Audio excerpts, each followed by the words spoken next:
Next to me is sitting Otto Ballintijn. He's the CEO and co-founder of Reduct. And Reduct is a company that produces gyroscopic pipeline mapping products.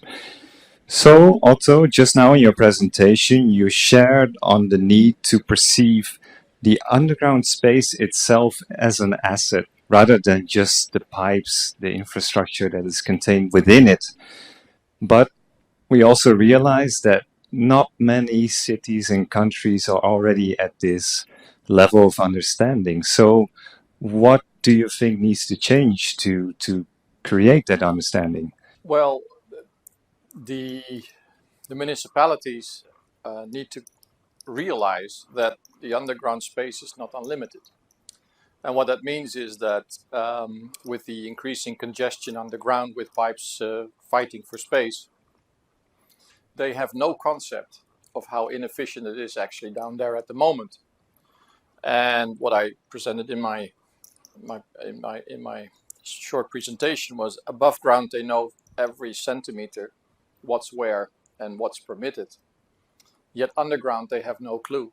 And I think the reason for that is that they don't get any feedback after an installation of whatever goes in the ground, if it's a pipeline or whatever.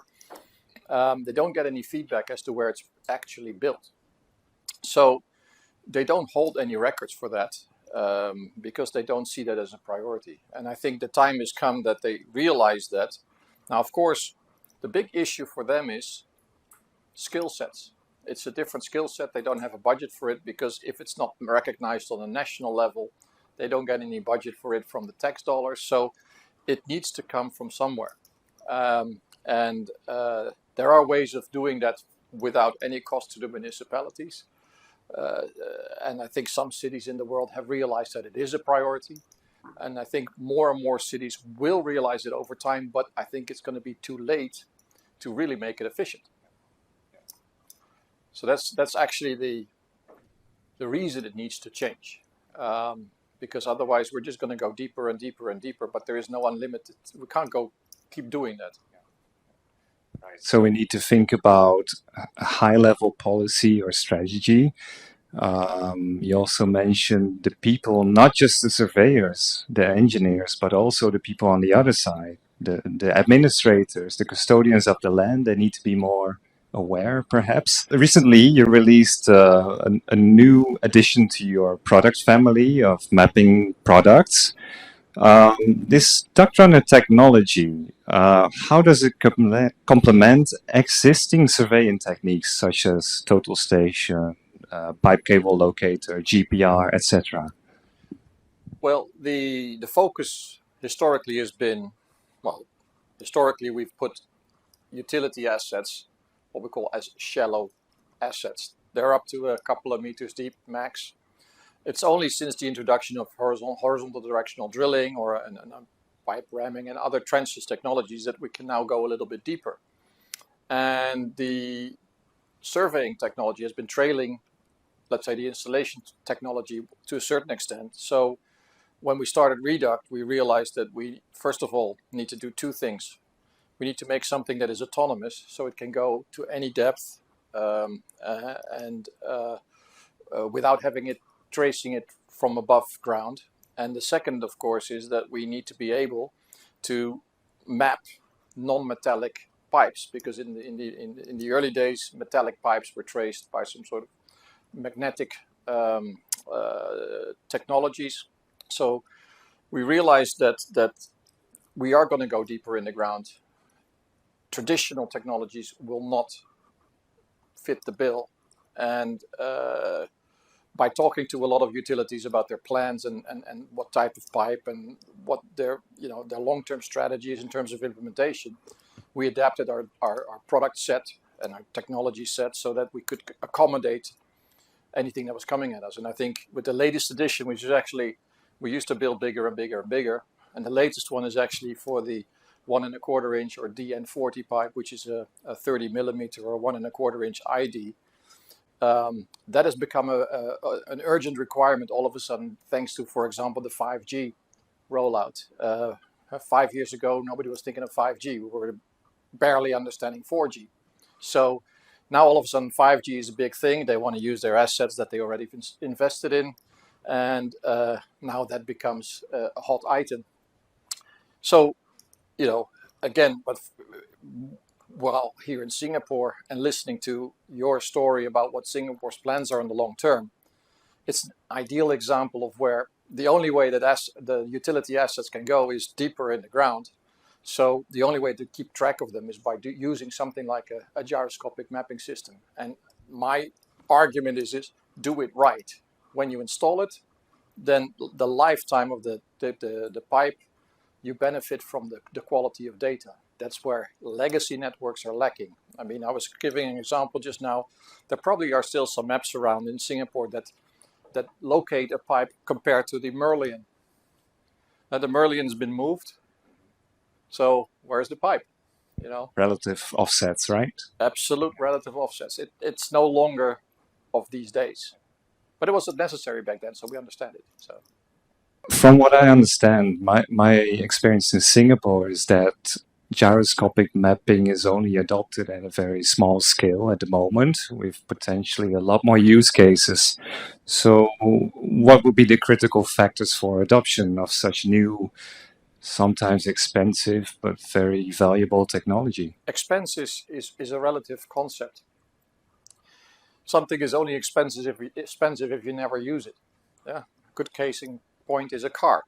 You buy a car and then you use it 5% of the time. It's a ridiculous investment, but we have two. Yeah, every family has two, or maybe not in Singapore. But so the same goes for this type of capital investment. The price points that you can reach on a per meter basis is quite minimal if, as a utility owner, you define it important to know where your asset is. And that's where the key is. A utility owner is relatively passive in changing its ways. It's an oil tanker. You can move the steering wheel, but the thing is not moving for a couple of years. So you either encourage that, if I may use that word, by regulating how things need to be done, or you necessitate it by saying you can only install your infrastructure from now on at that depth or something like that, when they have to consider, okay, now what do I want to do? And I think if you use a system like ours on a regular basis, and it's specified from the moment it goes into the tender document, it's not more expensive than a total station or anything else. The crew who is in the field, once they are skilled, and that takes maybe a month or so using the equipment, then they've probably seen everything that is, can go right and wrong. They can do multiple kilometers a day with this type of technology. So, at that point, we're no longer talking about a huge investment or a cost per meter. And that's usually what they bring it back to, is a cost per meter. What do you recommend Digital Underground to do for its next steps? What I would like to see happening, but it's not just digital underground, it's in every city. It's a way of redefining responsibility for the ownership of the quality of the data. Today, or traditionally, contractors get blamed for every damage that happens during an installation of anything underground. And they are basing where they dig, what they do, on maps that they've received from utility owners.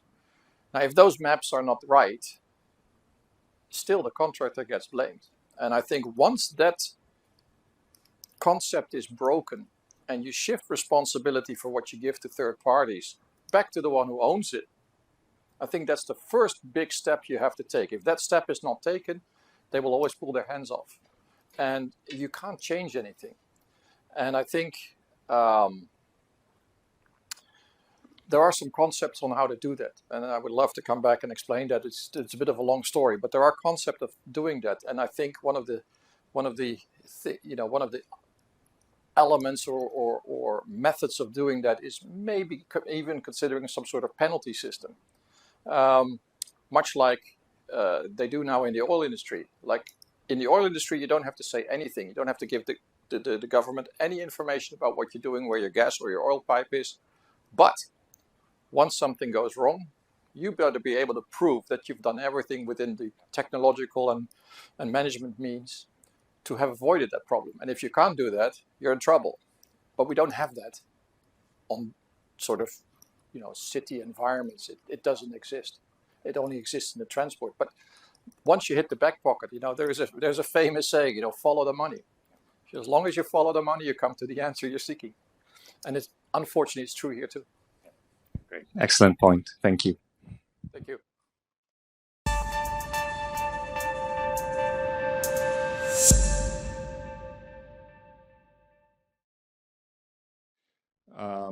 And the other thing I get from your answer is also that